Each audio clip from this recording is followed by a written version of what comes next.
मेरी और मेरी बहन की एक साथ दो सिस्टम अवेकन हुए। एक था क्लियर सिस्टम जो स्टैमिना खर्च करके कुछ भी मिटा सकता था, और दूसरा था होड सिस्टम जिसमें एक स्पेस था। एक बड़े भाई के तौर पर अपनी कमजोर बहन के फिक्र करते हुए मैंने क्लियर सिस्टम चुना जो शरीर को थका देता था, और उसने होड सिस्टम चुना। किसे पता था कि एक हफ्ते बाद अपोकलिप्स आ जाएगा।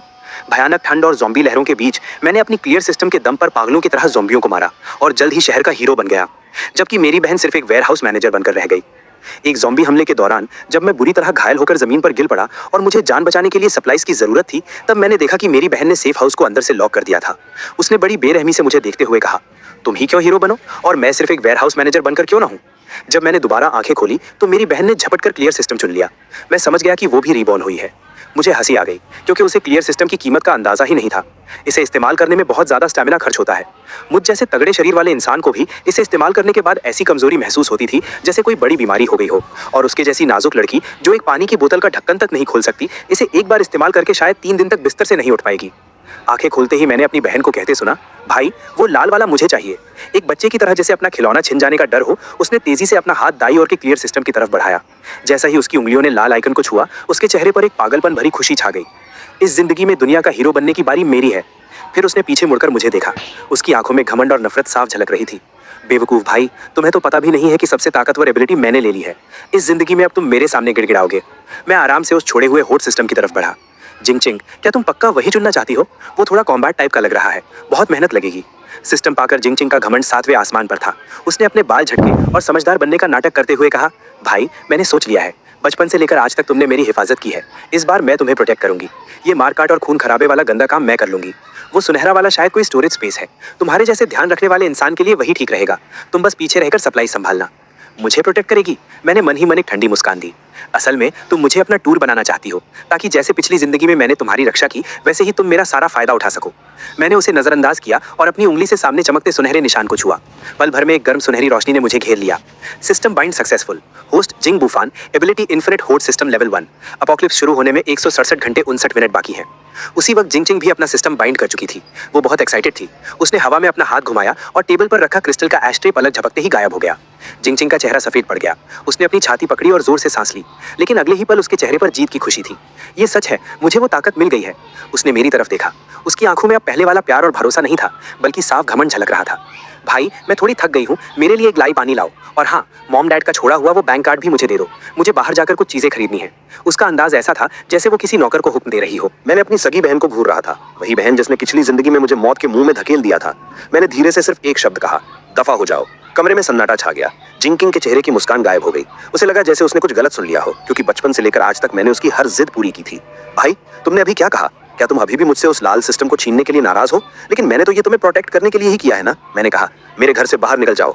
मैं अपनी जगह से उठा और ऊपर से जिंकिंग को घूरते हुए बोला, और हाँ, ये मेरा घर है, प्रॉपर्टी पेपर्स पर मेरा नाम लिखा है। मैं तुम्हें 10 मिनट का वक्त देता हूँ, अपना सामान पैक करो और यहाँ से दफा हो जाओ। क्या तुम पागल हो गए हो? जिंकिंग अब अपना नाटक और नहीं कर पाई। ये मॉम डैड का घर है, तुम मुझे कैसे निकाल सकते हो? और भूलना मत, अब मेरे पास सबसे ताकतवर एबिलिटी है। क्या तुम इसका मतलब समझते हो? अपोकलिप्स बस आने ही वाला है और सिर्फ मैं तुम्हें बचा सकती हूँ। अगर तुम अभी मुझसे पंगा लोगे तो बाद में जब मेरे सामने गिड़गिड़ाओगे तो मैं तुम्हारी कोई मदद नहीं करूंगी। उसे खुद पर बहुत ज्यादा कॉन्फिडेंस था। उसे लगा कि मैं पिछली जिंदगी की तरह उसके तलवे चाटूंगा। मैं मुस्कुराते हुए धीरे धीरे जिंकिंग की तरफ बढ़ा और उसे पीछे धकेलते हुए दीवार से लगा दिया। सबसे ताकतवर एबिलिटी? मैंने पूरी ताकत से उसके कान के पास दीवार पर एक मुक्का मारा। एक जोरदार आवाज के साथ जिंकिंग डर के मारे चीख पड़ी और अपना सिर पकड़कर नीचे बैठ गई। तुम्हारी ये बकवास एबिलिटी सिर्फ तुम्हारे इन फटे पुराने कपड़ों को गायब कर सकती है। क्या तुम भूल गई हो कि तुम्हारी एबिलिटी सिर्फ चीजों को क्लियर कर सकती है, वो खाना पैदा नहीं कर सकती। 7 दिन बाद टेम्परेचर -60 डिग्री हो जाएगा। अगर तुम्हारे पास खाने और पहनने को कुछ नहीं होगा तो चाहे तुम पूरी बिल्डिंग को गायब कर दो, तुम ठंड और भूख से तड़प तड़प कर मरोगी। जिंकिंग का पूरा शरीर कांप उठा। उसने सच में इस बात पर ध्यान नहीं दिया था, लेकिन उसने तुरंत अपनी गर्दन अकड़ाकर चिल्लाते हुए कहा, तो क्या हुआ? मैं दूसरों से छीन लूंगी। जो मुझे सप्लाईज नहीं देगा मैं उसे ही गायब कर दूंगी। और तुम अपने इस बेकार से वेयरहाउस को लेकर क्या करोगे? उस वक्त भी तुम्हें मेरी ही मदद लेनी पड़ेगी, है ना? मैंने कहा, तो फिर बेस्ट ऑफ लक। मुझे उसके साथ और बकवास नहीं करनी थी। मैं दरवाजे की तरफ गया और उसे खोल दिया। अब तुरंत यहाँ से दफा हो जाओ, वरना मैं सिक्योरिटी गार्ड्स को बुलाकर तुम्हें धक्के मारकर बाहर निकाल दूंगा। भूलना मत, अभी भी दुनिया में कानून जिंदा है। अगर तुम मेरे घर में जबरदस्ती घुसी रही तो मैं पुलिस को कॉल कर सकता हूँ। जिंकिंग ने मेरी सख्त पीठ को घूर कर देखा। उसकी आंखों से नफरत छलक रही थी। बहुत खूब, अगर तुम इतने ही पत्थर दिल हो तो मुझे भी मत कोसना। जब अपोकलिप्स आएगा तब मैं भी देखूंगी कि तुम अपने उस कूड़े के ढेर के साथ मेरे सामने कैसे भीख मांगते हो। जिंग बुफान, बाद में पछताना मत।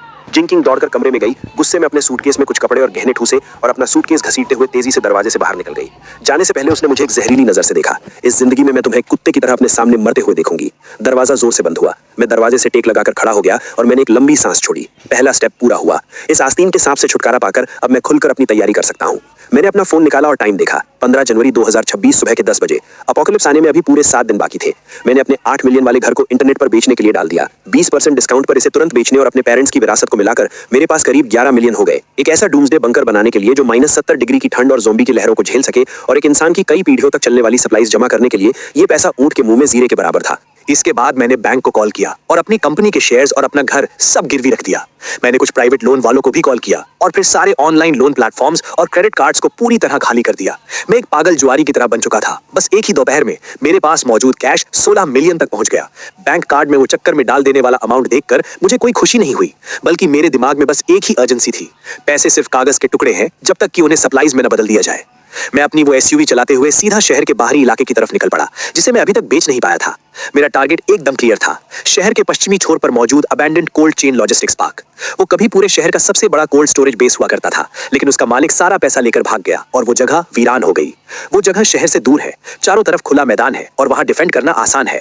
पिछली जिंदगी में उस जगह पर एक काले धंधे वाले गैंग ने कब्जा कर लिया था और बाद में वो सबसे बड़े सर्वाइवर बेस में बदल गया था। लेकिन इस जिंदगी में वो जगह मेरी है। मैंने उस जगह की रखवाली करने वाले एक बूढ़े आदमी को ढूंढा और सीधे उसके सामने 20,000 कैश फेंक दिया। मैंने उससे कहा कि मैं इसे 15 दिनों के लिए एक हॉरर एस्केप रूम के सेटअप के लिए किराए पर लेना चाहता हूं और मुझे कोई कॉन्ट्रैक्ट नहीं करना है, बस चाबियां चाहिए। लाल नोटों की उस मोटी गड्डी को देखकर बूढ़े आदमी की बत्ती सी बाहर आ गई और उसने बिना कुछ सोचे चाबियां मेरे हवाले कर दी। चाबियां मिलते ही मैंने सबसे पहले मेन गेट को अंदर से लॉक किया और उस विशाल अंडरग्राउंड कोल्ड स्टोरेज में दाखिल हुआ। हालांकि ये 2 साल से वीरान पड़ा था, लेकिन जमीन से 10 मीटर नीचे होने की वजह से यहाँ काफी ठंड और नमी थी। इसका एरिया लगभग 3000 स्क्वायर मीटर था और ऊंचाई 8 मीटर थी। मैंने अपने मन में कहा, सिस्टम इस स्पेस को स्कैन करो। Scan complete. एक सेमी क्लोज्ड अंडरग्राउंड स्पेस मिला है जो मॉडिफिकेशन के लिए परफेक्ट है। क्या आप स्पेस एंकर एक्टिवेट करना चाहते हैं? एंकर करने के बाद ये जगह रियलिटी और सिस्टम स्पेस के बीच एक ट्रांसफर स्टेशन बन जाएगी। आप कभी भी अपने दिमाग की ताकत से बाहरी सप्लाईज को सीधा यहाँ भेज सकते हैं या सिस्टम स्पेस की सप्लाईज को यहाँ निकाल सकते हैं। मैंने एंकर एक्टिवेट किया। अब जगह मिल गई थी। अगला काम था इसे भरना। मैं सीधे अपनी गाड़ी लेकर शहर के सबसे बड़े होलसेल मार्केट में गया और पागलों की तरह सप्लाईज खरीदना शुरू कर दिया। मेरी इस पागलपन भरी खरीदारी ने पूरे होलसेल मार्केट में तहलका मचा दिया। एक अनजान नौजवान जो होलसेल के रेट पर होलसेल माल उठा रहा था, उसने मार्केट मैनेजमेंट का ध्यान भी खींच लिया। लेकिन मैं पहले से ही एक कहानी तैयार करके आया था।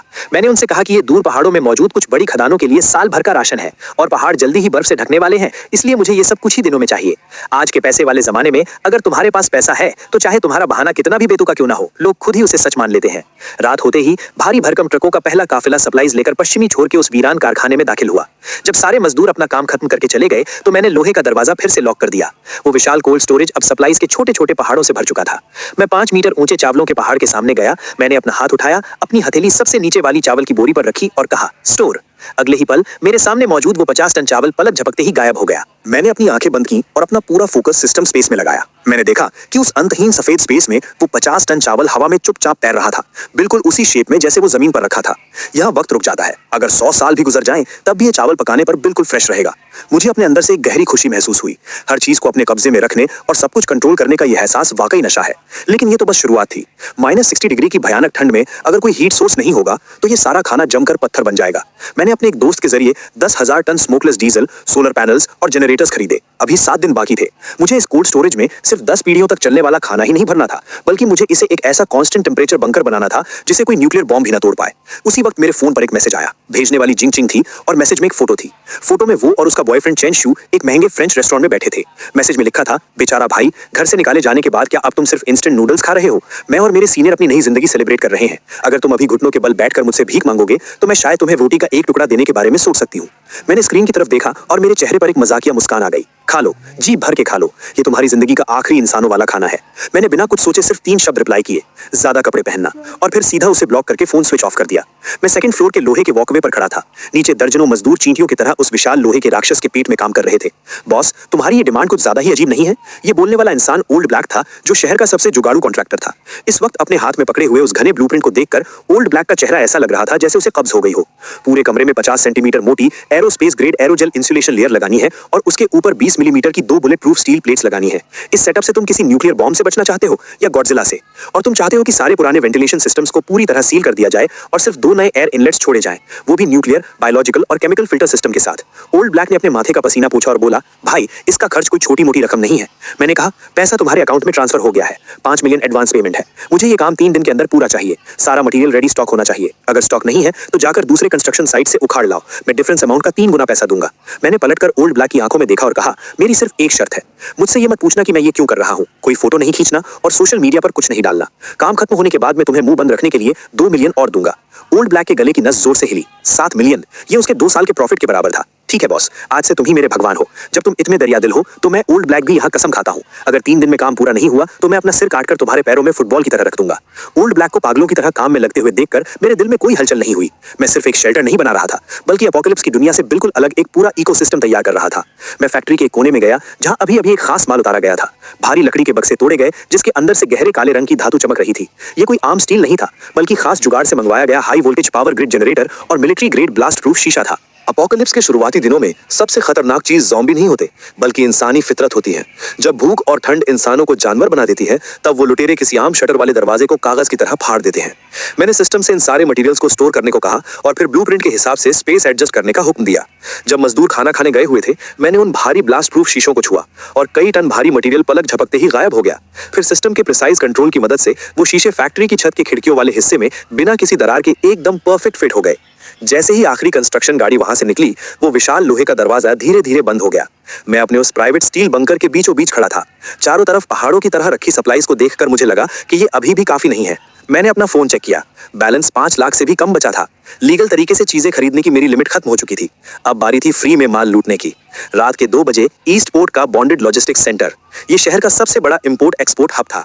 यहाँ बंदरगाह पर हजारों कंटेनर्स खिलौनों की तरह एक के ऊपर एक रखे हुए थे, जिनके अंदर दुनिया भर से आया हुआ टॉप क्वालिटी का माल भरा था। सिर्फ एक रात में मैंने उस बॉन्डेड एरिया के लगभग आधे महंगे वेयर हाउसेस खाली कर दिए। तब जाकर मेरे दिमाग में एक हल्का सा दर्द हुआ। ये मेरी मानसिक ताकत के ओवर यूज का वार्निंग था।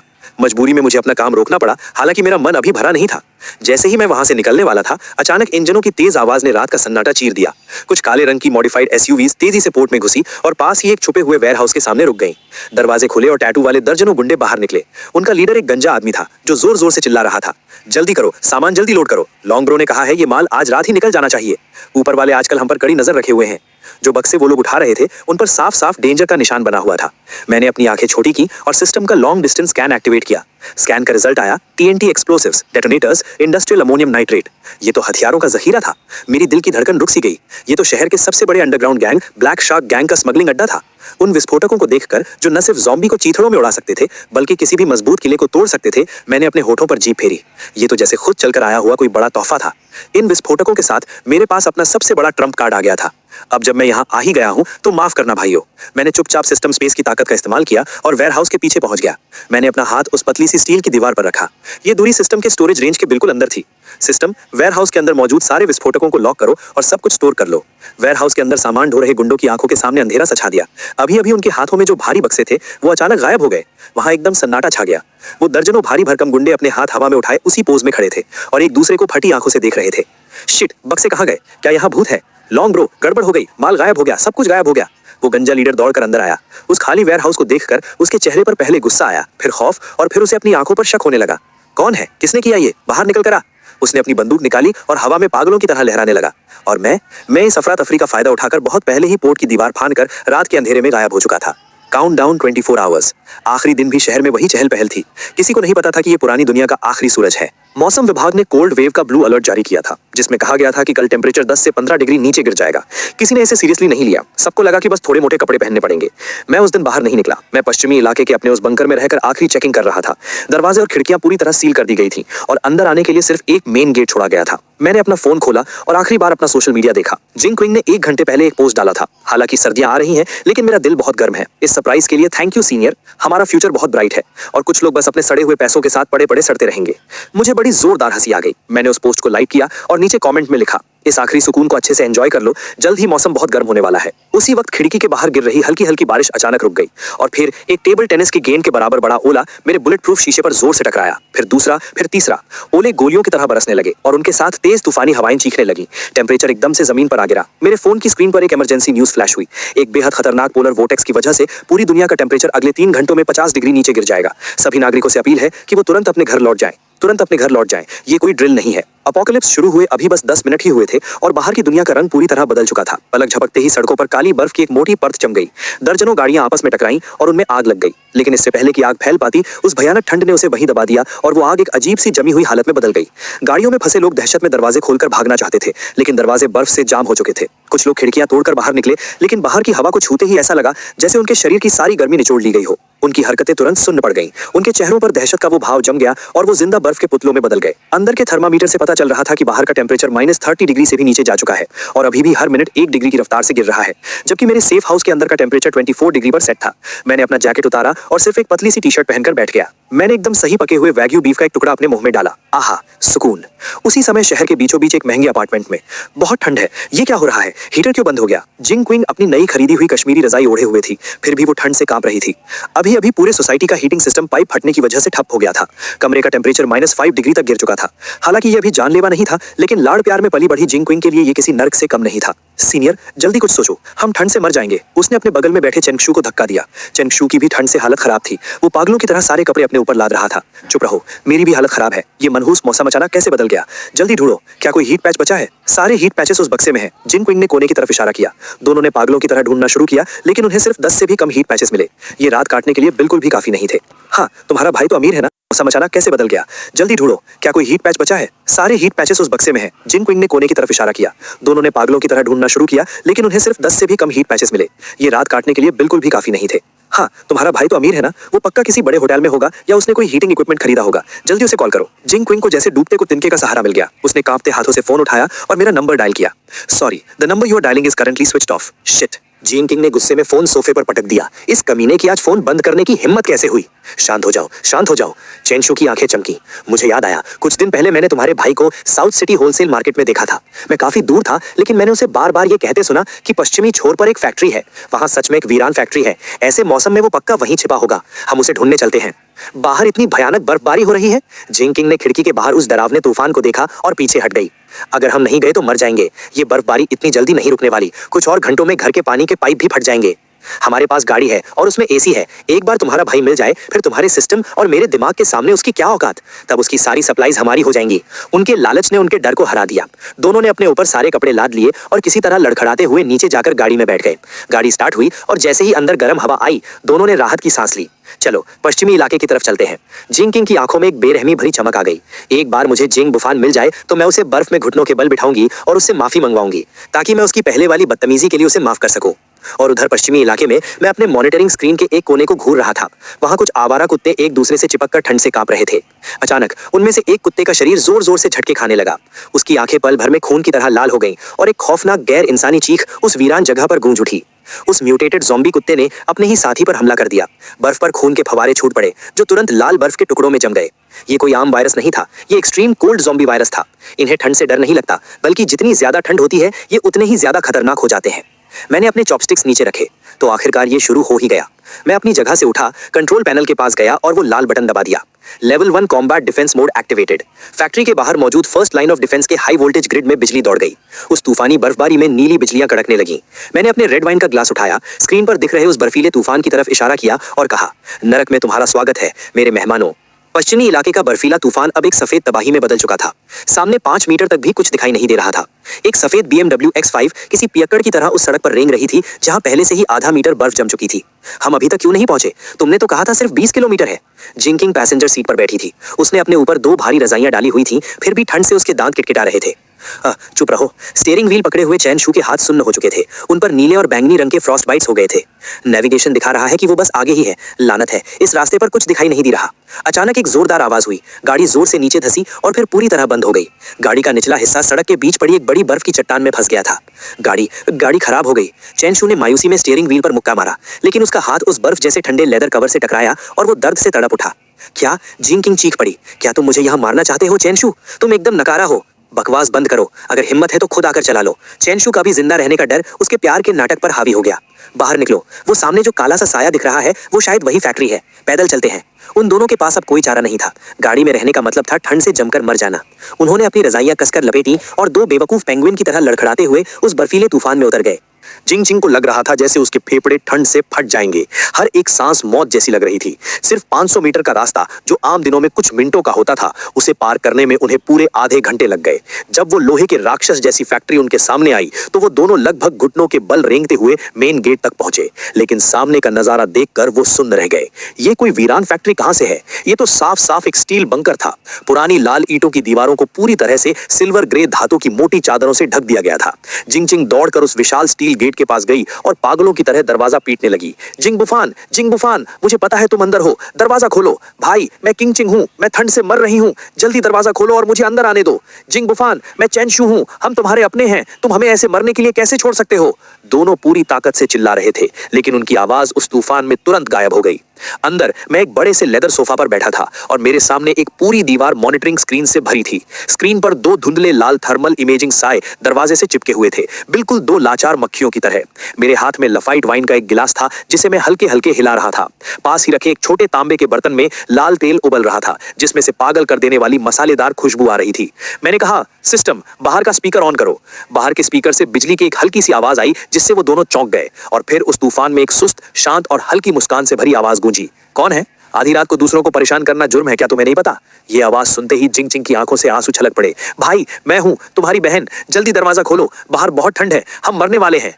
मेरी बहन? मेरी आवाज बहुत शांत थी और फिर चबाने की आवाज के साथ मैंने कहा, यार ये डक इंटेस्टाइन का सूप थोड़ा ज्यादा पक गया है। हाँ, तो तुमने क्या कहा? तुम कौन हो? बाहर खड़ी जिंग जिंग की जैसे सांस ही रुक गई। मैं बाहर एक कुत्ते की तरह ठंड से मर रही हूँ और तुम अंदर हॉट पॉट खा रहे हो, वो भी डक इंटेस्टाइन के साथ। उस मनहूस खाने की कल्पना भर से ही उसके मुंह में पानी आ गया और उसके पेट ने जोर से आवाज की, जिंग बुफान, पागल बनने का नाटक मत करो। मुझे पता है तुम सुन सकते हो। मैं जिंग चिंग हूँ, तुम्हारी इकलौती सगी बहन। तुम जल्दी दरवाजा खोलो। एक बार मैं अंदर आ जाऊं, फिर मैं तुम्हें पहले की सारी बातें समझाऊंगी। वो सब बस एक मिसअंडरस्टैंडिंग थी, एक गलतफहमी। मैंने अपने चॉपस्टिक्स नीचे रखे, माइक्रोफोन उठाया और स्क्रीन पर दिख रहे उस डरे हुए चेहरे को देखकर मेरी नजरें बर्फ की तरह ठंडी हो गईं। तुमने मुझे दफा होने को कहा। क्या वो एक मिसअंडरस्टैंडिंग थी, या फिर तुम्हारा ये कहना कि तुम मुझे अपने सामने कुत्ते की तरह तड़प तड़प कर मरते हुए देखना चाहती हो, क्या वो भी कोई मिसअंडरस्टैंडिंग थी? वो तो मैंने बस गुस्से में कह दिया था। जिंग चिंग घबरा गई। भाई, तुम एक आदमी हो, तुम इतनी छोटी छोटी बातों को दिल से कैसे लगा सकते हो? पहले मैंने गलती की, मैं गलत थी। अब मैं तुमसे माफी मांग रही हूं ना। Sorry, I am sorry. अब ठीक है, जल्दी दरवाजा खोलो। ये माफी कहां से थी? ये तो साफ साफ एक हुक्म था।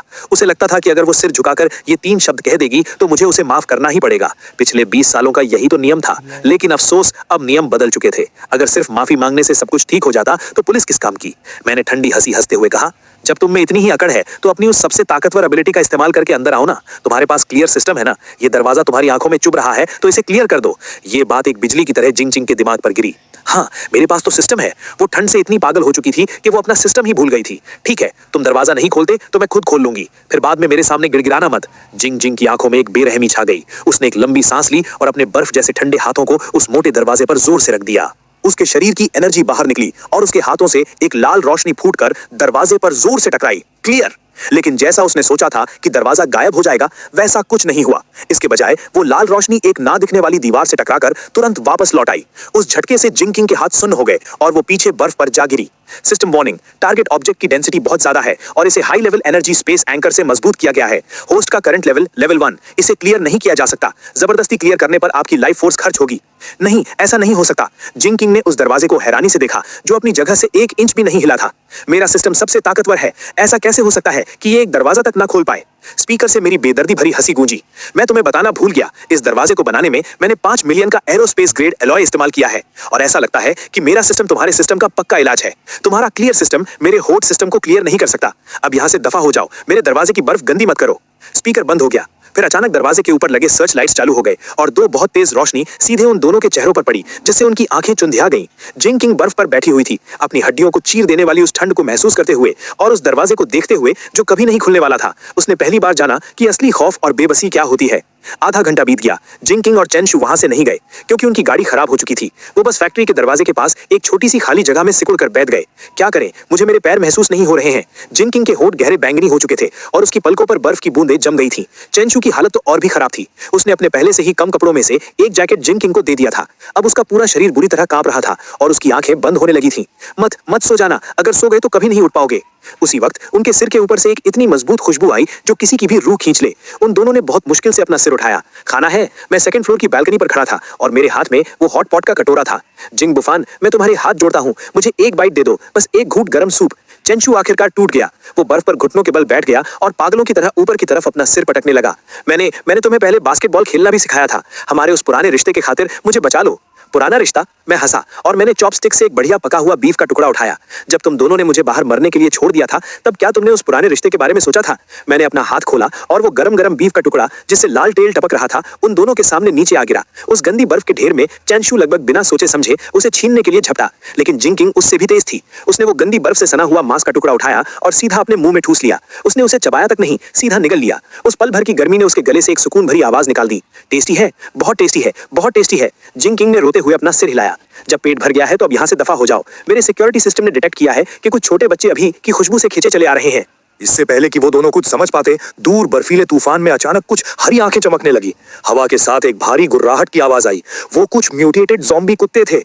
भागो! चेंशु ने सबसे तेज रिएक्ट किया। उसने जिंग को पकड़ा और भागने लगा, लेकिन जमीन पूरी तरह बर्फ से ढकी थी। दोनों के पैर फिसले और वो मुंह के बल जमीन पर गिर पड़े। पहला ज़ॉम्बी कुत्ता उन पर झपटा और उसने अपना खूनी मुंह सीधा चेंशु की जांग पर गाड़ दिया। बचाओ जिंग बुफान, बचाओ! चेंशु किसी सूअर की तरह चीखने लगा। वो उस कुत्ते को पागलों की तरह लाते मार रहा था, लेकिन उसे तो दर्द ही महसूस नहीं हो रहा था। मौत सामने देखकर चेंशु की आंखों में एक दरिंदगी आ गई। उसने तुरंत अपने बगल में पड़ी जिंग को पकड़ा और उसे पूरी ताकत से कुत्ते के मुंह की तरफ धकेल दिया और खुद उसी झटके से दूसरी तरफ लुढ़क गया। सीनियर, तुम ये क्या कर रहे हो? जिंग दहशत में चीख पड़ी। वो देख रही थी कि वो बदबूदार बड़ा सा मुंह बस उसकी गर्दन काटने ही वाला है। मौत और जिंदगी के उस एक पल में जिंदा रहने की चाहत ने डर को हरा दिया। जिंग ने अपनी तरफ आते हुए उस कुत्ते के सिर को घूर कर देखा। उसके दिमाग में वो लाल आइकन पागलों की तरह चमकने लगा और वो मन ही मन चिल्लाई, गायब हो जा, क्लियर। उस विशाल मैस्टिफ कुत्ते का सिर जिंग की नाक से सिर्फ 1 सेंटीमीटर की दूरी पर आकर पूरी तरह मिट गया। बस उस कुत्ते का आधा बिना सिर वाला शरीर जिंग के ऊपर जोर से गिरा, जिससे वो खून की उल्टी करते करते बची। Host killed, level 1 mutated creature, gained 10 experience points, stamina overdraft warning. Jing को लगा जैसे उसकी सारी ताकत निचोड़ ली गई हो। उसकी आंखों के सामने अंधेरा छा गया और वो लगभग बेहोश हो गई, लेकिन वो जिंदा बच गई। ये नाटक थोड़ा मजेदार था। मैंने अपने हाथ से बाइनोक्यूलर्स नीचे रखे। मेरी आंखों में एक मजाकिया चमक थी। जब तुम लोग जाना ही नहीं चाहते तो चलो मैं तुम्हें एक रास्ता दिखाता हूँ। मेरी आवाज फिर से गूंजी, किसी शैतान के बहकावे की तरह। यहाँ से ईस्ट की तरफ 200 मीटर जाओ, वहां एक गार्ड हाउस है। वो पहले यहाँ के सिक्योरिटी गार्ड का कमरा हुआ करता था। हालांकि उसके शीशे टूटे हुए हैं, लेकिन फिर भी छुपने की जगह है। आज रात जिंदा बचने का वही तुम्हारा इकलौता मौका है। इतना कहकर खिड़की पूरी तरह से बंद हो गई। पीछे रह गए अंधेरे में कांपते हुए वो दो लोग और उनके चारों तरफ बढ़ती हुई वो हरी आंखें। गार्ड हाउस की तरफ चलो। जिंग ने अपने ऊपर से कुत्ते की लाश को हटाया और लड़खड़ाते हुए खड़ी हो गई। उसने चेंशु की तरफ एक बार भी नहीं देखा। उस धक्के को वो हमेशा याद रखने वाली थी। ज़ॉम्बी कुत्तों के झुंड से घिरने से बस 1 सेकंड पहले वो दोनों रेंगते उस टूटे-फूटे गार्ड हाउस की तरफ भागे। गार्ड हाउस बहुत छोटा था और चारों तरफ से हवा आ रही थी। दोनों ने किसी तरह टूटी फूटी लकड़ियों और पुराने अखबारों से खिड़कियों को बंद किया और धूल भरी जमीन पर गिरकर जोर जोर से सांसें लेने लगे। किंग, तुम ठीक तो हो? चेंशु ने आगे बढ़कर जिंग का हाथ पकड़ना चाहा। उसके चेहरे पर एक झूठी मक्खन लगाने वाली मुस्कान थी। अभी मैं उस कुत्ते को धक्का दे रहा था, तुम्हें नहीं, गलत मत समझना। दूर हटो। जिंग ने बेरहमी से उसका हाथ झटक दिया। अभी जो कुछ हुआ उसके बाद उस मासूम लड़की का नकाब हमेशा के लिए टूट चुका था और अब उसका मतलबी और खूंखार असली चेहरा सामने आ गया था। ये मत सोचना कि मुझे पता नहीं है कि तुम क्या सोच रहे हो चेंशु। पहले मैंने तुम्हें इसलिए पाल कर रखा था क्योंकि तुम हैंडसम और पढ़ाई में अच्छे थे, लेकिन अब तुम सिर्फ एक कूड़े हो। जिंग दीवार के सहारे बैठ गई और अपनी ताकत वापस पाने के लिए आंखें बंद कर ली। अब से अगर तुमने मुझे छूने की भी कोशिश की तो मैं तुम्हारा सिर भी उस कुत्ते की तरह उड़ा दूंगी। चेंशु का शरीर सुन्न पड़ गया। उसकी आंखों में नफरत की चमक आई, लेकिन उसने तुरंत उसे छिपा लिया। उसे पता था कि अब जिंग के पास वो खौफनाक क्लियर सिस्टम है। उसे मारना जिंग के लिए चुटकी का काम था। वो सिर्फ बर्दाश्त कर सकता था। और उधर 200 मीटर दूर सेफ हाउस के बेसमेंट में मैं कांस्टेंट टेम्परेचर वाले मसाज बाथटब में लेटा हुआ था और मेरे हाथ में एक टैबलेट था। हालांकि पब्लिक इंटरनेट बंद हो चुका था, लेकिन मेरे लगाए हुए मिलिट्री ग्रेड सैटेलाइट रिसीवर में अभी भी पूरी दुनिया के सिग्नल्स आ रहे थे। स्क्रीन पर दुनिया भर की न्यूज स्क्रॉल हो रही थी। China, region emergency notice. सरकार ने highest level emergency plan activate कर दिया है। सभी ऑफिशियल शेल्टर खोल दिए गए हैं। सभी बचे हुए लोग अपने नजदीकी शेल्टर में जाएं। इस शहर के शेल्टर की लोकेशन है east city sports centre, shelter number 7।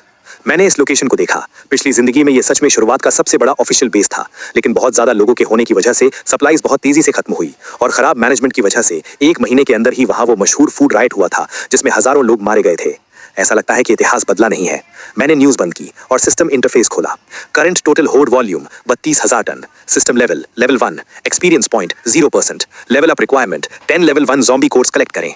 Course पिछली जिंदगी में लोगों को एपोकलिप्स के तीसरे महीने तक पता ही नहीं चला था कि ज़ॉम्बी के दिमाग में मौजूद इन कोर्स से एबिलिटीज को लेवल किया जा सकता है, लेकिन मुझे ये बात अभी पता है।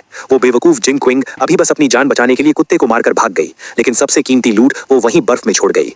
वो मेरे एक्सपीरियंस पॉइंट्स हैं, मैं उन्हें ऐसे ही बर्बाद नहीं होने दे सकता। मैंने एक हल्की नैनो थर्मल कॉम्बैट सूट पहनी, अपनी टैक्टिकल कुल्हाड़ी उठाई और मैंने बाहर टहलने जाने का फैसला किया, इस बर्फीले तूफान की पहली रात में अपनी पहली कमाई लूटने के लिए और साथ ही ये देखने के लिए कि वो 2 पहरेदार कुत्ते ठंड से मरे या नहीं। मैंने पूरी तरह से pack nano heating combat suit पहन रखी थी और मैं पश्चिमी इलाके के बंजर मैदान में चल रहा था। आगे 50 मीटर की दूरी पर वो ज़ॉम्बी कुत्तों का झुंड गार्ड हाउस के चक्कर काट रहा था। कुल 7 कुत्ते थे। मैंने अपनी सांसें कंट्रोल की और बर्फ के ढेर के पीछे से तेजी से बाहर निकला। पहला ज़ॉम्बी कुत्ता अभी भी गार्ड हाउस पर गुर्रा रहा था। उसे कुछ समझ ही नहीं आया और मेरी कुल्हाड़ी उस तक पहुंच गई। एक भारी आवाज के साथ मेरी टैक्टिकल कुल्हाड़ी ने उसके सख्त सिर को फाड़ दिया। Killed level 1 zombie dog, experience +10। इस आवाज ने तुरंत बाकी 6 खूंखार कुत्तों को चौंका दिया। सबसे बड़ा ज़ॉम्बी मैस्टिफ जो उनका लीडर था, उसने झटके से अपना सिर मोड़ा। खौफनाक रोशनी से चमकती उसकी आंखों ने मुझे घूर कर देखा। उसने अपने पिछले पैरों से धक्का दिया और उसका भारी भरकम शरीर किसी टैंक की तरह मेरी तरफ टकराने के लिए दौड़ा। जब वो मुझसे सिर्फ आधा मीटर दूर था, मैंने अपना बायां हाथ उस मैस्टिफ के पैरों के नीचे की जमीन की तरफ किया। स्टोर। उसी पल उस कुत्ते के नीचे की 2 मीटर चौड़ी बर्फ और जमीन पलक झपकते ही गायब हो गई। उस मैस्टिफ के नीचे की जमीन खिसक गई और वो सीधा उस गड्ढे में जा गिरा। अगर तुम्हें बर्फ पसंद है तो ये लो मौत। मैं तुरंत उसके पीछे उस गहरे गड्ढे में कूद गया। मेरे हाथों में मौजूद टैक्टिकल कुल्हाड़ी हवा में लहर की तरह घूमी। कुल्हाड़ी का ब्लेड सीधे उस मैस्टिफ की कमजोर गर्दन पर जा लगा और एक खौफनाक कुत्ते का सिर कटकर जमीन पर गिर गया। Killed level 1 zombie dog, experience +10। ये बाहर आ गया। मेरे दिल में एक खुशी दौड़ गई। मैंने नीचे बैठकर अपनी घिन को दबाते हुए उस मैस्टिफ के सिर के अंदर हाथ डाला। जल्द ही मैंने एक नाखून के आकार का क्रिस्टल बाहर निकाला जिसमें से एक हल्की लाल रोशनी चमक रही थी। यही है इस एपोकलिप्स की सबसे कीमती करेंसी। कोर्स ज़ॉम्बी की ताकत का सोर्स है और इंसानों के एवोल्यूशन की चाबी भी। गड्ढे के ऊपर बचे हुए 5 ज़ॉम्बी कुत्ते अभी भी जोर जोर से भौंक रहे थे, लेकिन वो गड्ढे के डर से नीचे नहीं आ रहे थे। मैंने अपना सिर उठाया और मेरे चेहरे पर एक बेरहम मुस्कान थी। घबराओ मत, एक एक करके आओ, तुम सब मेरे एक्सपीरियंस पॉइंट्स हो। मैंने दिमाग में सोचा और अपने स्पेस से एक मॉडिफाइड नेल गन बाहर निकाली। अगले 5 मिनट तक मैं गड्ढे के अंदर खड़ा होकर निशाना लगाता रहा जैसे कोई टारगेट प्रैक्टिस हो। लड़ाई खत्म होने के बाद मैं गहरे गड्ढे से बाहर निकला। मैंने सारी लाशों को चेक किया। किस्मत अच्छी थी, उन 7 कुत्तों ने मिलकर मुझे 3 कोर्स दिए। सिस्टम एक्सपीरियंस बार अब 45% तक पहुंच चुका था। कोर्स को सिस्टम स्पेस में फेंक कर मैं गार्ड हाउस की तरफ बढ़ा। अंदर कोई नहीं था, बस बिखरे हुए पैरों के निशान थे और दीवार पर नाखूनों से खुरच कर लिखी एक लाइन थी, जिंग बुफान तुम इंतजार करना। लगता है इनमें जिंदा रहने की काफी तड़प है। मैंने हिकारत भरी हंसी हंसी। मुझे कोई डर नहीं था कि ये 2 कीड़े कुछ बड़ा उखाड़ लेंगे। इस अपोकलिप्स में जिंदा रहना अक्सर मरने से ज्यादा दर्दनाक होता है, खासकर उन 2 लोगों के लिए जो खुद को बहुत ऊंचा समझते हैं लेकिन जिनकी किस्मत कागज से भी पतली है। जब वो ऑफिशियल शेल्टर चले ही गए हैं तो अब वहां की उन आशीर्वाद वाली जिंदगी का मजा लें। असल नर्क तो वही जगह है। मैं मुड़ा और मेरा साया उस बर्फीले तूफान में गायब हो गया। इस बार बाहर निकलने से मुझे सिर्फ अपनी कॉम्बैट पावर का ही अंदाजा नहीं हुआ, बल्कि एक बात और पक्की हो गई। इस दुनिया में जहां सारे नियम टूट चुके हैं, जब तक मेरे पास ताकत है, ये जगह मेरे लिए एक प्लेग्राउंड है। और मेरा अगला टारगेट शहर के बीचों बीच मौजूद फर्स्ट पीपल्स हॉस्पिटल था। वहां सिर्फ ज़ॉम्बी ही नहीं है, बल्कि वो एंटीवायरस सीरम भी है जिसकी मुझे बहुत जरूरत है। सीरम ज़ॉम्बी वायरस का इलाज तो नहीं कर सकता, लेकिन शुरुआती दिनों में आम बुखार और इन्फेक्शंस को ठीक करने के लिए ये बहुत जरूरी है। उसी दौरान ईस्ट सिटी स्पोर्ट्स सेंटर को एक टेम्पररी शेल्टर में बदल दिया गया था। हजारों बचे हुए लोग दरवाजे पर भीड़ लगाए खड़े थे। रोने की आवाजें, गालियां और मदद की पुकारें सब एक में मिल गई थी। हथियारों से लैस सिपाही बहुत तनाव में ऑर्डर मेंटेन कर रहे थे। लाइन में खड़े रहो, अपना टेम्परेचर चेक करवाओ, जिनके शरीर पर घाव है उन्हें तुरंत अलग करो। सप्लाईज लिमिट में है, हर इंसान को दिन में सिर्फ 1 कटोरी दलिया मिलेगा। जिन्हें पेट भर खाना चाहिए वो सर्च एंड रेस्क्यू टीम में ज्वाइन करने के लिए नाम लिखवाएं। जिंग किंग और चैन यू भीड़ में बुरी हालत में खड़े थे। रुको, क्या कर रहे हो तुम दोनों? एक सिपाही ने उन दोनों को लाइन तोड़ने से रोका। मैं एक अवेकनर हूं, मैं एक अवेकनर हूं। जिंग किंग को जैसे डूबते को तिनके का सहारा मिल गया। वो पागलों की तरह अपने हाथ हिलाने लगी और चिल्लाई, मेरे पास एबिलिटी है, मैं स्पेशल हूं, मुझे अंदर जाने दो, मुझे तुम्हारे कमांडर से मिलना है। अवेकनर? सिपाही हैरान रह गया। हालांकि ऊपर से ऑर्डर आया था कि स्पेशल एबिलिटीज वाले लोगों को अलग से छांटा जाए, लेकिन पिछले कुछ दिनों में बहुत सारे लोग झूठ बोलकर आने लगे थे। साबित करो, सिपाही ने रूखेपन से कहा। जिंग किंग ने गहरी सांस ली। अपनी कमजोरी और भूख से हो रहे चक्कर को बर्दाश्त करते हुए उसने सड़क के किनारे रखे एक भारी भरकम बैरिकेड पत्थर की तरफ अपना हाथ बढ़ाया। गायब हो जा। एक रोशनी चमकी और वो सैकड़ों किलो भारी पत्थर पलक झपकते ही हवा में गायब हो गया, जैसे वो कभी वहां था ही नहीं। आसपास की भीड़ में सन्नाटा छा गया। सिपाही की आंखें फटी की फटी रह गईं। उसने तुरंत अपना वॉकी टॉकी उठाया। बेस एंट्रेंस पर एक स्पेस टाइप नहीं, एक क्लियर टाइप अवेकनर मिली है, प्लीज इंस्ट्रक्शंस दे। 5 मिनट बाद जिंग किंग और चैन यू को एक गर्म ऑफिस में लाया गया। डेस्क के पीछे एक मिलिट्री कोट पहने अधेड़ उम्र का आदमी बैठा था। उसने जिंग किंग को ऊपर से नीचे तक देखा। तो तुम्हारी एबिलिटी क्लियर करने की है? डायरेक्टर वैंग के हाथ में एक पेन था। तुम कितनी बड़ी चीज को क्लियर कर सकती हो? क्या तुम जिंदा इंसानों को क्लियर कर सकती हो? 2 मीटर तक की कोई भी चीज क्लियर की जा सकती है। जिंकिंग अब थोड़ा साफ बोल पा रही थी क्योंकि उसे आखिरकार गर्मी मिल गई थी। मैं जिंदा इंसानों को भी मार सकती हूँ। अभी रास्ते में मैंने एक म्यूटेटेड मैस्टिफ को मारा है। कमांडर, मैं कॉम्बैट टाइप टैलेंट हूँ। मुझे एक प्राइवेट कमरा चाहिए और मुझे खाने में मीट चाहिए। डायरेक्टर वैंग ऐसे हंसा जैसे उसने कोई बहुत बड़ा मजाक सुन लिया हो। Combat type? छोटी बच्ची, तुम्हें लगता है कि एक कुत्ते को मारकर तुम इनविंसिबल हो गई हो? वो उठा और खिड़की के पास जाकर बाहर ज़ॉम्बियों की घनी भीड़ की तरफ इशारा किया। अभी बाहर हजारों ज़ॉम्बी हैं। तुम्हारी वो एबिलिटी जो एक बार में सिर्फ एक को मार सकती है और कुछ बार इस्तेमाल करने के बाद तुम्हें सुन्न कर देती है, वो जंग के मैदान में कूड़े के बराबर है। जो काम एक स्नाइपर एक गोली में कर सकता है, उसके लिए हम तुम्हें मरने के लिए क्यों भेजें? जिंग चिंग का चेहरा तुरंत पीला पड़ गया, लेकिन डायरेक्टर वैंग ने बात पलटी और उसकी नजरें बाहर बर्फ से ढके रनवे पर गईं। तुम्हारी एबिलिटी राक्षस मारने के काम की तो नहीं है, लेकिन किसी और काम के लिए बहुत सही है। भारी बर्फबारी ने सारे रास्ते ब्लॉक कर दिए हैं। सप्लाईज वाली गाड़ियां अंदर नहीं आ सकती और हवाई जहाज का रनवे भी बर्फ के नीचे दब चुका है। हमें एक लाइफलाइन रास्ता साफ करना है। तुम्हारी एबिलिटी बर्फ हटाने के लिए एक गॉड लेवल स्किल है। बर्फ हटाना? जिंग चिंग को लगा जैसे किसी ने उसकी बहुत बड़ी बेइज्जती कर दी हो। मैं एक अवेकनर हूँ। मैं तो वो मेन लीड हूँ जिसके पास गोल्डन फिंगर है, जिसे इस एपोकलिप्स की रानी बनना है, और तुम मुझे सफाई कर्मचारी बनाना चाहते हो? मैं नहीं करूंगी। मैं एक अवेकनर हूँ। तुम लोग मेरी ऐसी बेइज्जती कैसे कर सकते हो? मैं ये नहीं करूंगी। डायरेक्टर वैंग के चेहरे की मुस्कान पल भर में गायब हो गई। यहाँ जो काम नहीं करेगा उसे खाना नहीं मिलेगा। चाहे तुम अवेकनर भी हो, तुम्हें काम के हिसाब से ही राशन मिलेगा। तुम चाहो तो मना कर सकती हो, लेकिन फिर वापस बाहर बर्फ में जाकर मरने के लिए दफा हो जाओ। उसने अपना हाथ हिलाया और पास खड़े 2 सिपाही तुरंत आगे आए। उन्होंने अपनी बंदूकों की नाल हल्की सी ऊपर उठा ली। चेंशू डर के मारे कांपने लगा। उसने तुरंत जिंग चिंग की स्लीव पकड़ी और उसे पागलों की तरह इशारे करने लगा। किंग चिंग, जज्बाती मत हो, पहले यहाँ रुकते हैं, पहले जिंदा बचना जरूरी है। जिंग चिंग ने बंदूक की उन काली नली को देखा और फिर उसे बाहर की उस नर्क जैसी ठंड की याद आई। उसका घमंड चकनाचूर हो गया। मैं करूंगी। उसने दांत पीसते हुए बेइज्जती महसूस करते हुए अपना सिर झुका लिया। आधे घंटे बाद जिंग चिंग को स्पेशल क्लीनिंग टीम में डाल दिया गया। उसका आईडी नंबर 098 था। उसका काम बहुत सिंपल था, कंस्ट्रक्शन गाड़ी के आगे खड़े होकर सामने 1 मीटर मोटी बर्फ और मलबे पर लगातार अपनी स्किल इस्तेमाल करना। सामने की बर्फ की दीवार क्लियर होती और गाड़ी का काफिला थोड़ा आगे बढ़ता।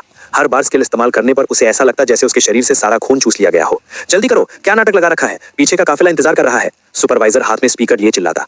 अगर वो जरा सी भी सुस्त पड़ती तो उसे गंदी गंदी गालियां खानी पड़ती। और चेंशू, क्योंकि उसके पास कोई एबिलिटी नहीं थी, उसे सबसे निचले लेवल पर डाल दिया गया, ट्रांसपोर्ट ग्रुप। उसका काम था ठंड से मरे या ज़ॉम्बी द्वारा काटे गए लोगों की लाशें उठाकर इंसिनरेटर पिट में डालना। वहां की बदबू किसी को भी बेहोश करने के लिए काफी थी और वहां हमेशा इन्फेक्शन का खतरा बना रहता था। लेकिन सिर्फ जिंदा रहने के लिए, ताकि उसे आधा फफूंदी लगा हुआ बन मिल सके, उसे ये सब बर्दाश्त करना पड़ा। आधी रात को दोनों स्टेडियम के स्टैंड्स के नीचे बने कॉमन बेड्स पर बेजान गिरे हुए थे। यहाँ सैकड़ों लोग भरे पड़े थे। पसीने और पैरों की बदबू आपस में मिल रही थी।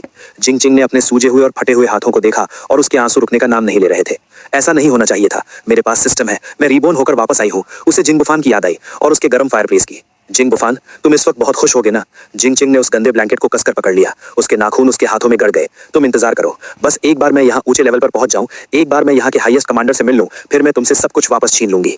उसी वक्त शहर के फर्स्ट हॉस्पिटल के एंट्रेंस स्क्वायर पर जमे हुए ज़ॉम्बीज की भीड़ लगी हुई थी। ये मरे नहीं थे। जैसे ही इन्हें किसी जिंदा इंसान की गर्मी महसूस होती, ये तुरंत जाग जाते।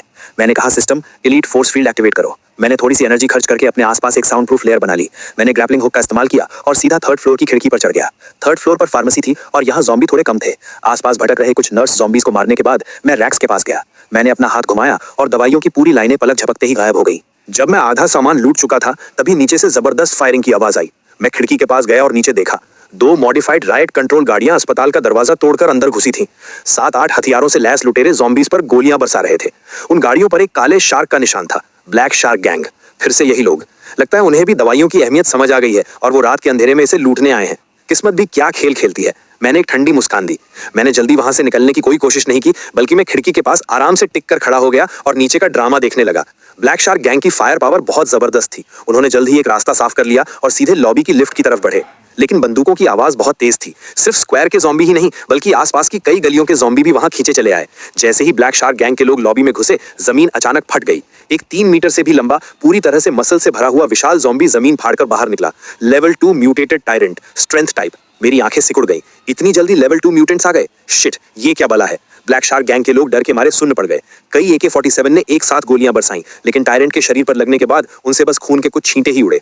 टायरेंट ने एक भयानक दहाड़ मारी, पास पड़े एक पुराने स्ट्रेचर बेड को उठाया और उसे फ्रिस्बी की तरह उनकी तरफ फेंक दिया। ब्लैक शार्क गैंग के 2 गुंडे वहीं कुचलकर मांस के लोथड़े बन गए। पूरा सीन कंट्रोल से बाहर हो चुका था। बढ़िया मौका है। मेरी आंखें चमक उठी। उस टायरेंट का लेवल 2 कोर सीधा मेरा लेवल अप कर सकता है और पूरी उम्मीद है कि मुझे कोई नई एबिलिटी भी मिल जाएगी। मैं सब्र के साथ इंतजार करता रहा ताकि ब्लैक शार्क गैंग वाले उस टायरेंट की एनर्जी खत्म कर दें। 5 मिनट बाद लॉबी में सन्नाटा छा गया। ब्लैक शार्क गैंग के 7 गुंडे लाश बन चुके थे और वो टायरेंट भी बुरी तरह घायल था। वो जोर जोर से सांसें ले रहा था और जमीन पर बैठकर अपनी चोटें ठीक करने के लिए उन लाशों को खा रहा था। यही सही वक्त है। मैं एक बाज की तरह तीसरे फ्लोर से नीचे कूदा। हवा में ही मैंने अपने स्पेस से TNT विस्फोटकों का एक बंडल निकाला, उसका फ्यूज जलाया और बोला, ये लो तुम्हारे लिए एक बड़ा तोहफा। टायरेंट ने अपना बड़ा मुंह खोला, शायद उसे लगा कि ये कोई खाने की चीज है, और उसने सीधा उस बंडल को अपने दांतों से पकड़ लिया। मैं जमीन पर रोल करता हुआ एक बड़े पिलर के पीछे छुप गया। एक जबरदस्त धमाके की आवाज ने पूरी बिल्डिंग को हिला कर रख दिया। धुआं छटने के बाद मैंने देखा कि टायरेंट का गर्दन से ऊपर का पूरा हिस्सा उड़ चुका था। बस एक बिना सिर की भारी भरकम लाश खून से सनी पड़ी थी। मैं आगे बढ़ा और मांस के उस चीथड़े में ढूंढने लगा। आखिरकार मुझे एक अखरोट के बराबर का कोर मिल गया। Got level 2 strength core, high purity energy source detected. क्या आप इसे तुरंत एब्जॉर्ब करके लेवल अप करना चाहते हैं? मैंने कहा यस। मेरे हाथ में रखा वो कोर पलक झपकते ही एक गर्म लहर में बदल गया और मेरी हथेली के अंदर समा गया। मुझे ऐसा लगा जैसे मेरे पूरे शरीर की हड्डियां चटक रही हैं और एक पागल कर देने वाली ताकत मेरे अंदर दौड़ रही है। System upgrade successful. Current level 2। Unlocked new feature, spatial blade level 1। Mental power खर्च करके रियलिटी स्पेस में 1 मीटर लंबा स्पेस क्रैक बनाया जा सकता है। ये किसी भी फिजिकल डिफेंस को इग्नोर करके हर चीज को काट सकता है। Ignore defence. मैंने अपनी हथेली को देखा और अपने दिमाग से उसे हुक्म दिया। मेरी उंगलियों पर स्याही जैसी काली एक पतली लाइन उभर आई। मैंने हल्के से पास खड़ी उस राइड कंट्रोल गाड़ी के मोटे आर्मर पर उसे घुमाया। किसी टोफू को काटने की तरह वो सख्त स्टील प्लेट सीधा कट गई, एकदम साफ और चिकना कट। ये हद से ज्यादा ताकतवर था। मैंने पूरी संतुष्टि के साथ अपनी एबिलिटी वापस ली और उन दोनों राइड कंट्रोल गाड़ियों को देखा जिनके इंजन अभी भी चालू थे। वो गाड़ियां उन सप्लाईज से भरी थीं जो ब्लैक शार्क गैंग ने पिछले कुछ दिनों में लूटी थी। थैंक यू भाइयों। मैंने जमीन पर पड़ी उन लाशों की तरफ हाथ हिलाया और माल के साथ उन दोनों गाड़ियों को भी पैक करके अपने स्पेस में डाल लिया। अस्पताल के इस सफर से मुझे सिर्फ दवाइयां ही नहीं मिली और मेरा लेवल अप ही नहीं हुआ, बल्कि चलते चलते मुझे एक बहुत बड़ी दौलत भी मिल गई। अपोकलिप्स जीने का असली मजा यही है। अपोकलिप्स का 15वां दिन, नंबर 7 ऑफिशियल शेल्टर। यहाँ की हवा अब रुकी हुई थी। हवा में एक खट्टी बदबू और बेबसी की महक फैली थी। वो स्टेडियम जहाँ कभी 50,000 लोग रहते थे, अब वहाँ 30,000 से भी कम लोग बचे थे। सारे रूल्स और ऑर्डर टूट चुके थे। जनरेटर पूरी तरह बंद होने के साथ पुरानी दुनिया की वो आखिरी रोशनी भी बुझ गई थी। अंधेरे में अब इंसान नहीं रहे थे, वो भूखे जानवर बन गए थे। खाने को कुछ नहीं है। वेयर हाउस का दरवाजा खोलो, कमांडर खुद अंदर बैठकर अकेले खा रहा है और हमें पेड़ों की छाल चबवा रहा है। बगावत बिना किसी वार्निंग के भड़क उठी। भूख से पागल हो चुके हजारों सर्वाइवर्स ने गार्ड्स की लाइन तोड़ दी और किसी बाढ़ की तरह कोर मैनेजमेंट एरिया की तरफ दौड़ पड़े। गोलियों की आवाजें, चीखें और लोगों की एक दूसरे को नोचने की आवाजें सब मिल गई थीं। जिंग चिंग स्टैंड्स के कोने में सिकुड़ी बैठी थी। उसके हाथों में वो बर्फ हटाने वाला फावड़ा कड़ाई से पकड़ा हुआ था जो अब मुड़ चुका था। उसका ये पूरा हफ्ता मौत से भी बदतर बीता था। उसके गोरे और मुलायम हाथों पर अब फ्रॉस्ट बाइट्स और खून के छाले थे। उस क्लियर सिस्टम ने उसे एक बंधुआ मजदूर बना दिया था। होश में आओ, जल्दी भागो, ये जगह खत्म हो गई है। चैन शू खून से लथपथ होकर भागता हुआ आया। मैंने सुना है कि बाहर मॉन्स्टर्स के झुंड ने डिफेंस लाइन तोड़ दी है। ये जगह अब मौत का कुआं बनने वाली है। भागे? कहाँ भागे? जिंग चिंग ने बेबसी से बाहर फैले उस बर्फीले तूफान को देखा। बाहर -60 डिग्री है। बाहर जाने का मतलब है मौत। पश्चिमी इलाके में जाओ, अपने भाई के पास। चैन शू ने उसके कंधे पकड़े और जोर से हिलाया। मैंने सब सोच लिया है। पहले हम दोनों गए थे तो कुछ नहीं हुआ, लेकिन क्या हो अगर हम इन हजारों लोगों को अपने साथ लेकर जाएं? तुम्हारे भाई का वो बंकर चाहे कितना भी मजबूत क्यों ना हो, क्या वो सेना और हजारों पागलों की भीड़ को रोक पाएगा? जिंग चिंग सुन रह गई। चैन शू की आवाज किसी शैतान की फुसफुसाहट जैसी लग रही थी। तुम्हें पता है ना कि डायरेक्टर वैंग के पास अभी भी कुछ आर्मर्ड गाड़ियां और भारी हथियार हैं? अगर तुम उसे बता दो कि पश्चिमी इलाके में एक अंडरग्राउंड बंकर है जो सप्लाईज से भरा है, जहां हीटिंग और इलेक्ट्रिसिटी दोनों है, तो तुम्हें क्या लगता है वो क्या करेगा? जिंग चिंग की आंखों के भाव बदल गए, बेबसी से नफरत में और फिर एक पागलपन भरे पक्के इरादे में। सही कहा, मैं क्यों इस नर्क में सड़ूं और तुम जिंग बुफान जन्नत के मजे लो। जब तुमने मुझे बचाने के लिए दरवाजा नहीं खोला तो अब मैं इस पूरे नर्क को तुम्हारे दरवाजे पर ले आऊंगी। अगर मरना ही है तो सब साथ में मरेंगे। कोर ऑफिस के अंदर डायरेक्टर वैंग पसीने से लथपथ होकर ऑर्डर दे रहा था। उसके आदमी डॉक्यूमेंट्स जला रहे थे। निकलने की तैयारी करो। कमांडर, मुझे एक जगह पता है। जिंग चिंग अंदर घुसाई। अपनी तरफ तनी बंदूकों की परवाह किए बिना वो जोर से चिल्लाई, मुझे पता है सप्लाईज कहाँ है। दसियों हजार टन सप्लाईज, जनरेटर्स और एक पूरी तरह सेफ डिफेंस बंकर। डायरेक्टर वैंग ने झटके से अपना सिर मोड़ा और उसे घूर कर देखा। तुमने क्या कहा? अगर तुमने झूठ बोलने की हिम्मत की तो मैं तुम्हें यही गोली मार दूंगा। मैं झूठ नहीं बोल रही, वो मेरे सगे भाई की जगह है। वो एक होर्ड सिस्टम अवेकनर है। अपोकलिप्स से पहले उसने शहर के सारे कोल्ड स्टोरेज खाली कर दिए थे। वो पश्चिमी इलाके की उस वीरान फैक्ट्री में है। बस उस जगह पर कब्जा कर लो, हम सब जिंदा बच जाएंगे। हर कोई बच जाएगा। डायरेक्टर वैंग की आंखें चमक उठी। ये मौत के मुंह से बाहर निकलने वाली लालच की चमक थी। बहुत बढ़िया, सबको ऑर्डर दो। जो मरना नहीं चाहता, जो भूखा नहीं रहना चाहता, सब मेरे साथ चलें। टारगेट पश्चिमी इलाका। जो भी उसे फतेह करेगा, अंदर की सप्लाईज उसकी। ये खबर शेल्टर में वायरस की तरह फैल गई। पश्चिमी इलाके में एक अनाज का गोदाम है। एक मतलबी अमीरजादे ने दसियों हजार टन मीट छिपा कर रखा है। मारो, लूट लो। आपस में लड़ रहे उन दंगाइयों को पल भर में एक नया मकसद मिल गया। आधे घंटे बाद 5 आर्मर्ड गाड़ियों की लीडरशिप में और उनके पीछे आती दर्जनों मॉडिफाइड ट्रकों के साथ हजारों सर्वाइवर्स की वो विशाल सेना उस बर्फीले तूफान में निकल पड़ी। जिनचिंग सबसे आगे वाली आर्मर्ड गाड़ी में बैठी थी। उसके हाथ में डायरेक्टर वैंग का दिया हुआ एक कंप्रेस्ड बिस्किट था। उसके होठों पर एक बेरहम मुस्कान थी। भाई, इस बार मैं तुम्हारे लिए पूरी सेना लेकर आई हूं। अब देखती हूं कि तुम दरवाजा कैसे नहीं खोलते। और इस सेना के सबसे पीछे जिंदा इंसानों की महक सूंघ कर आए ज़ॉम्बियों के झुंड भी चुपचाप उनके पीछे लग गए थे। मौत का फरिश्ता अपना जाल बिछा रहा था। मेरे स्टील बंकर का अलार्म नहीं बजा, बल्कि उसकी जगह बीथोवन की डेस्टिनी सिम्फनी बजने लगी। मैंने काले रंग का टैक्टिकल ट्रेंच कोट पहना हुआ था और मैं सेकंड फ्लोर की बुलेट प्रूफ खिड़की के सामने खड़ा था। मेरे हाथ में रेड वाइन का ग्लास था और मैं दूर से आ रही उस लंबी कतार को देख रहा था जो बर्फ में रेंग रही थी। तो आखिरकार तुम आ ही गए। मॉनिटरिंग स्क्रीन पर अनगिनत लाल डॉट्स देखकर मेरे होंठों पर मुस्कान आ गई। सिस्टम इंटरफेस पर वार्निंग आई, large scale enemy targets approaching, enemy configuration, armoured vehicles, heavy machine guns X3, RPG rocket launchers, awakeners X12 और 3000 से ज्यादा हथियारों से लैस दंगाई। Targets following behind, level 1 zombie horde X5000 plus, level 2 mutants X3। वाह, इन्होंने तो मुझे बहुत इज्जत बख्शी है। मैंने अपनी रेड वाइन का एक हल्का घूंट लिया। मुझे जरा भी डर नहीं लग रहा था, बल्कि मैं एक्साइटेड था। पिछले कुछ दिनों से घर पर खाली बैठकर मैं बोर हो चुका था। अपनी एबिलिटी को लेवल अप करने और पुरानी फिल्में देखने के अलावा कुछ था ही नहीं। मौत के मुंह में नाचने का ये मजा ही तो अपोकलिप्स का असली रोमांच है। गाड़ियों का वो काफिला फैक्ट्री से 500 मीटर की दूरी पर रुका। स्पीकर से डायरेक्टर वैंग की आवाज आई, अंदर बैठे जिंग बुफान, ध्यान से सुनो। हम नंबर 7 शेल्टर की ऑफिशियल रेस्क्यू टीम है। हम कानून के नाम पर तुम्हारी सप्लाईज और इस बंकर को कब्जे में ले रहे हैं। तुरंत अपने हथियार डाल दो और दरवाजा खोलो। अगर तुम कोऑपरेट करोगे तो हम तुम्हें स्पेशल एडवाइजर का दर्जा देंगे और तुम्हारी सेफ्टी की गारंटी लेंगे। Special adviser? मैंने माइक्रोफोन में हंसते हुए कहा, या फिर स्पेशल स्लेव? मेरी आवाज स्पीकर के जरिए उस पूरे मैदान में गूंज उठी और उसमें साफ साफ बेइज्जती झलक रही थी। डायरेक्टर वैंग है ना? मुझे याद है पिछली जिंदगी में, नहीं मेरा मतलब है मुझे पता है कि तुम्हें अवेकनर्स के टुकड़े करके उन पर रिसर्च करना बहुत पसंद है। तो क्या इस बार तुम मेरे स्पेस पर रिसर्च करना चाहते हो? डायरेक्टर वैंग का चेहरा उतर गया। उसने सोचा नहीं था कि मैं इतनी ढिठाई दिखाऊंगा। सीधी बात समझ नहीं आती तो लातों के भूत बातों से नहीं मानते। जिंग, तुमने कहा था ना कि तुम दरवाजा तोड़ सकती हो। ऊपर जाओ और बात करो। मुझे भी देखने दो कि तुम्हारे रिश्ते में कितना दम है। जिंग को आगे धकेला गया। वो हाथ में स्पीकर लिए आर्मर्ड गाड़ी के ऊपर खड़ी हो गई। जिंग बुफान, तुम चारों तरफ से घिर चुके हो। इन लोगों को देखो, ये सब भूख से मरने वाले हैं। तुम अकेले इतनी सारी सप्लाईज दबाकर बैठे हो। क्या तुम्हारा जमीर तुम्हें नहीं कचोटता? अभी दरवाजा खोल दो तो ये सब तुम्हारा एहसान मानेंगे, वरना अगर हम अंदर घुस गए तो तुम्हें चीथड़ों में फाड़ दिया जाएगा। चीथड़ों में फाड़ देंगे? मैंने अपना सिर हिलाया और अपनी उंगली कंट्रोल पैनल के एक लाल बटन पर रख दी। मेरी प्यारी बहन, तुम अभी भी इतनी मासूम हो। तुम्हें लगता है कि इतने सारे लोगों को यहाँ लाकर तुम मुझे डरा रही हो? नहीं, तुम तो मेरे लिए बैरिकेड्स ला रही हो। फायर! डायरेक्टर वैंग का सब्र टूट चुका था। एक RPG रॉकेट हवा को चीरता हुआ फैक्ट्री के मेन गेट की तरफ बढ़ा, लेकिन जैसे ही वो दरवाजे से टकराने वाला था, एक ना दिखने वाली ढाल चमक उठी। वो रॉकेट मानो किसी शीशे से टकराया हो और एक अजीब तरीके से मुड़कर सीधे पास खड़े एक ट्रक पर जा लगा। दंगाइयों से भरा वो ट्रक पल भर में बम से उड़कर कबाड़ बन गया। क्या? सब लोग सुन रह गए। जवाबी हमला करो, मारो! अनगिनत गोलियां तूफान की तरह दीवारों पर बरसी, लेकिन उनसे सिर्फ चिंगारियां ही निकली। वो गोलियां दीवार का पेंट तक नहीं उखाड़ पाई। मैंने चुटकी बजाई, अब मेरी बारी, और फिर मैंने वो बटन दबा दिया। Defence system sequence 2 minefield activated. जो दंगाई सबसे आगे भाग रहे थे उनके पैरों के नीचे की बर्फ अचानक धंस गई। सैकड़ों लैंडमाइंस एक के बाद एक फटने लगे। पूरी बर्फ पल भर में लाल हो गई और सैकड़ों लोग हवा में भाप बन गए। पीछे हटो, जल्दी पीछे हटो! भीड़ दहशत में पीछे की तरफ भागने लगी, लेकिन पीछे वाले लोग अभी भी आगे आ रहे थे। पल भर में वहां भगदड़ मच गई। ठीक उसी वक्त पीछे के बर्फीले मैदान से कान फाड़ देने वाली दहाड़ें सुनाई दी। धमाकों की आवाज और खून की महक से खींचे चले आए उन हजारों ज़ॉम्बियों ने आखिरकार अपने दांत दिखा दिए। खून की उस महक से पागल होकर वो पीछे से भीड़ पर भूखे भेड़ियों की तरह टूट पड़े। ज़ॉम्बी! पीछे ज़ॉम्बी आ गए हैं! अब वो दोनों तरफ से फंस चुके थे। जिंकिंग, जल्दी अपनी एबिलिटी इस्तेमाल करके आगे के माइनफील्ड को क्लियर करो, जल्दी! डायरेक्टर वोंग की आंखें लाल हो चुकी थीं। उसने अपनी बंदूक जिंकिंग के सिर पर रख दी। जिंकिंग डर से बुरी तरह कांप रही थी। उसने पूरी ताकत से आगे की तरफ क्लियर एबिलिटी का इस्तेमाल किया, लेकिन माइनफील्ड बहुत बड़ा था और उसकी जरा सी एनर्जी समुंदर में एक बूंद के बराबर थी। 1 मिनट से भी कम समय में उसकी नाक से खून बहने लगा और वो गाड़ी की छत पर गिर पड़ी। मैं और नहीं कर सकती, सच में नहीं कर सकती। नाकारा औरत! डायरेक्टर वोंग ने उसे लात मारकर गाड़ी से नीचे फेंक दिया। वो आर्मर्ड गाड़ी में घुसा और उसे मोड़कर भागने की कोशिश करने लगा, लेकिन मैं उसे भागने कैसे देता? जब आ ही गए हो तो कुछ छोड़ कर जाओ। मैं बैल्कनी पर खड़ा था। मैंने अपना दाया हाथ उठाया और मुड़ रही उस आर्मर्ड गाड़ी की तरफ हवा में इशारा किया। Spatial blade! हवा में एक साफ दिखने वाली काली दरार गुजरी, बिना किसी आवाज के। वो 10 टन भारी आर्मर्ड गाड़ी और उसके अंदर बैठा डायरेक्टर वोंग सीधे बीच से 2 टुकड़ों में कट गया। पूरे मैदान में सन्नाटा छा गया। सब उस एक वार की ताकत से खौफ में आ गए थे। क्या यही भगवान की ताकत है? चेंशू लाशों के ढेर में छिपा हुआ था। ऊंचाई पर किसी भगवान की तरह खड़े उस इंसान को देखकर उसका पैंट वहीं गीला हो गया। लड़ाई पूरे 3 घंटे तक चली। कुछ लोगों को छोड़कर जो मौका देखकर गहरी बर्फ में भाग गए, वो 3000 लोगों की सेना पूरी तरह तबाह हो चुकी थी। हर तरफ लाशें ही लाशें थीं।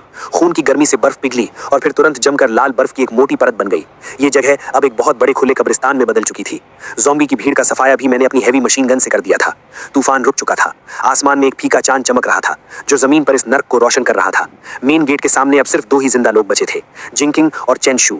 उनकी किस्मत अच्छी थी क्योंकि शुरुआत में ही उन्हें गाड़ी से नीचे लात मार दी गई थी और वो आर्मर्ड गाड़ी के मलबे के नीचे लाश बनने का नाटक करके छुप गए थे। दरवाजा धीरे धीरे खुला। मेरे हाथ में मेरी टैक्टिकल कुल्हाड़ी थी और मैं कदम बढ़ाते हुए उन दोनों की तरफ गया। भाई जिंकिंग घुटनों के बल जमीन पर थी। उसका पूरा चेहरा खून से सना था और वो एक कुत्ते की तरह रेंगते हुए मेरी तरफ आ रही थी। मेरी गलती थी, मैं सच में गलत थी। मुझे मजबूर किया गया था। डायरेक्टर वोंग ने मुझे यहाँ आने पर मजबूर किया था। तुम्हें तो पता है मैं कितनी डरपोक हूँ। हाँ, उन्होंने ही हमें मजबूर किया था। जिंग बुफान, बुफान भाई, बॉस बुफान, हमारे पुराने रिश्ते की खातिर मुझे एक कीड़े की तरह जाने दो। मैं जिंदगी भर तुम्हारा कुत्ता बनकर रहूंगा। मैं उन दोनों से 2 मीटर की दूरी पर रुका। मैंने कुछ नहीं कहा, बस अपने स्पेस से एक टेबल और कुर्सियां निकाली। फिर मैंने एक लाल तांबे का छोटा चूल्हा निकाला, आग जलाई, उस पर बर्तन रखा, पानी डाला और कुछ मसाले डाले। जल्द ही वो मसालेदार खुशबू फिर से हवा में फैल गई। मैंने पतले कटे हुए मटन की एक प्लेट निकाली और बहुत आराम से उसे पकाने लगा। खाना चाहते हो? मैंने मीट का एक टुकड़ा उठाया और उस पर फूंक मारी। जिंग जिंग और चेन शू ने अपना थूक निकला। उनकी आंखों में भूख थी, लेकिन उससे भी कहीं ज्यादा खौफ था। मुझे एक बाइट दे दो, मैं तुम्हारे हाथ जोड़ती हूँ। जिंग जिंग रोते हुए गिड़गिड़ा रही थी। ये नज़ारा कितना जाना पहचाना लग रहा है ना। मैंने मीट अपने मुंह में डाला और आराम से चबाने लगा। पिछली जिंदगी में मैं भी तुम्हारे सामने ऐसे ही गिड़गिड़ाया था। उस बंद दरवाजे के पार मैंने तुमसे पानी की एक घूंट मांगी थी या सड़े हुए बिस्कुट का एक टुकड़ा मांगा था, और तुमने क्या कहा था? जिंग जिंग का शरीर कांपने लगा। उसकी बोलने की हिम्मत नहीं हुई। तुमने कहा था कि सप्लाईज काम के लोगों के लिए है, कबाड़ लोगों को हवा भी बर्बाद नहीं करनी चाहिए। मैंने अपने चॉपस्टिक्स नीचे रखे और उन्हें बर्फ जैसी ठंडी नजरों से देखा। आज मैं तुम्हारी वो बात तुम्हें वापस लौटाता हूँ। मैं अपनी जगह से उठा। मेरे हाथ में पकड़ी टैक्टिकल कुल्हाड़ी चांद की रोशनी में चमक रही थी। चेनशू, मैंने उसे पुकारा। चेनशू को लगा कि शायद उसके लिए कोई रास्ता खुल गया है। उसने तुरंत अपना सिर उठाया। तुमने कहा था ना कि तुम जिंग जिंग से प्यार करते हो और उसके लिए जान भी दे सकते हो। चेनशू थोड़ा हिचकिचाया। उसने अपने बगल में बैठी जिंग जिंग की तरफ देखा। अगर तुम इसे मार दोगे तो मैं तुम्हें अंदर आकर हॉट पॉट खाने दूंगा और तुम्हें एक गर्म कमरा भी दूंगा। मेरी आवाज किसी लालच से भरी थी। यहाँ तक कि मैं तुम्हें एक एवोल्यूशन पोशन भी दूंगा जिससे तुम भी एक अवेकनर बन जाओगे। मैंने एक खंजर चेनशू के सामने फेंक दिया। ये इंसानी फितरत का सबसे बड़ा इम्तिहान था। जिंग जिंग ने खौफ में चेनशू को देखा और उसका शरीर पीछे खिसकने लगा। सीनियर, तुम ऐसा नहीं करोगे। हम एक दूसरे से प्यार करते हैं। चेनशू ने उस खंजर को देखा, फिर उसने मेरे पीछे उस गर्म और रोशन बंकर को देखा और फिर अपने सामने बैठी उस कीचड़ में सनी बेकाम औरत को देखा। उसी पल प्यार का वो नकाब पूरी तरह टूटकर बिखर गया। चेनशू ने झटके से वो खंजर उठाया और एक खूंखार जानवर की तरह जिंग जिंग पर झपट पड़ा। किंग किंग, तुमने भी सुना, बस तुम्हारे मरने से मेरी जान बच जाएगी। वैसे भी तुम्हारे पास अब कोई सप्लाईज नहीं है, तो मेरे लिए एक बार मर जाओगी तो क्या चला जाएगा। जिंग जिंग चीख पड़ी। जिंदा रहने की फितरत ने उसकी बची खुची ताकत को बाहर निकाल दिया। क्लियर। हालांकि उसकी एनर्जी खत्म हो चुकी थी, लेकिन ये वार चेनशू के हाथ में पकड़े खंजर पर लगा और वो खंजर गायब हो गया। लेकिन चेनशू तब तक जिंग जिंग के ऊपर आ चुका था। उसने अपने दोनों हाथों से उसका गला कसकर पकड़ लिया। मर जा, मेरे रास्ते का कांटा मत बन। वो दोनों खून से सनी उस बर्फ पर आपस में गुत्थम गुत्था हो गए। 2 जंगली जानवरों की तरह एक दूसरे को नोचने लगे। घिनौना, हद से ज्यादा घिनौना। मैं ठंडी नजरों से ये सब देख रहा था, जैसे कोई कॉमेडी ड्रामा चल रहा हो। जब दोनों लड़ते लड़ते थक कर चूर हो गए और हाँफते हुए जमीन पर गिर पड़े। जिंग जिंग का चेहरा बुरी तरह कट फट गया था और चेनशू की एक आंख अंधी हो चुकी थी। जबरदस्त, मैंने ताली बजाई। लेकिन मैंने तुमसे झूठ बोला था। मैं उन दोनों के पास गया और मैंने अपनी कुल्हाड़ी उठा ली। मेरे सेफ हाउस में कूड़े कचरे के लिए कोई जगह नहीं है। उन दोनों की खौफनाक चीखों के बीच मेरी कुल्हाड़ी नीचे गिरी। सफेद बर्फ पर खून की धार छूट पड़ी, जैसे बर्फ पर कोई लाल फूल खिल गया हो। इस जिंदगी का हिसाब आखिरकार बराबर हो गया। मैं एक पल भी वहां नहीं रुका। मैंने पलटकर अपना हाथ घुमाया। जमीन पर पड़ी लाशें और दूर पड़ी आर्मर्ड गाड़ियों का मलबा, सब कुछ सिस्टम के ट्रैश रिसाइकिल बिन में चला गया। दरवाजा फिर से बिल्कुल साफ हो गया। अंदर लौटकर मैं उस बड़ी सी खिड़की के पास गया और बाहर चल रहे उस खौफनाक बर्फीले तूफान को देखने लगा। दुनिया मर चुकी है, लेकिन मैं अभी भी जिंदा हूँ और मैं एक शानदार जिंदगी जीऊंगा। मैंने शराब की कैबिनेट से एक विंटेज विस्की निकाली और 2 ग्लास डाले। एक ग्लास मैंने जमीन पर गिरा दिया, पिछली जिंदगी के अपने उस बेवकूफ रूप की शांति के लिए, और दूसरा ग्लास मैंने आसमान की तरफ उठाया, इस बेरहम लेकिन शानदार नई दुनिया के नाम। हेलो एपोकलिप्स, मैं जिंग बूफान हूँ, यहाँ का राजा। हे दोस्तों, इस वीडियो को देखने के लिए आपका बहुत बहुत शुक्रिया। प्लीज इस वीडियो को लाइक और शेयर जरूर करें। अगर आप चाहते हैं कि हम इस कहानी को जारी रखें तो प्लीज इस वीडियो को अपना पूरा सपोर्ट दें और ऐसी ही नई नई स्टोरीज के लिए चैनल को अभी सब्सक्राइब कर लें। मिलते हैं अगले वीडियो में।